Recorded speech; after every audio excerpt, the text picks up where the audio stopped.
Prime Minister Mark Carney watching his carbon footprint with a trek on public transit. Carney also promoting plans to build Canada's first high-speed railway, which Ottawa says could save 25 million tons in emissions. We're fast-tracking high-speed rail spanning 1,000 kilometers from Toronto to Montreal and Quebec City. Although high-speed rail has not officially made the major projects list so far, Ottawa has pledged to fast-track 11 other proposals, ranging from a hydro grid in Nunavut to graphite, copper, and nickel mines, and a nuclear power plant in Ontario. 8 out of the 11 projects that have been announced to date are firmly anchored in a vision of our future in the clean economies.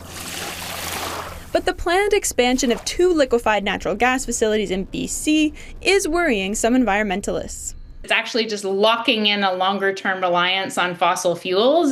Ottawa says it is taking steps to reduce environmental harms. Our energy and critical minerals projects are amongst the lowest carbon in the world.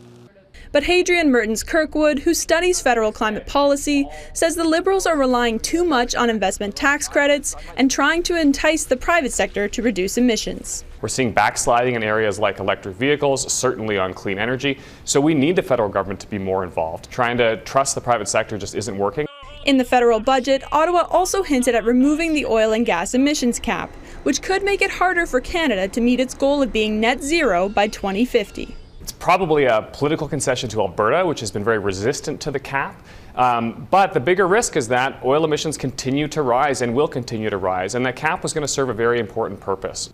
Alberta Premier Danielle Smith told reporters today that her proposal for a pipeline to northern BC is well underway, Jeff, and that it is her intention to put forward a pitch for it to be federally fast-tracked in the early spring.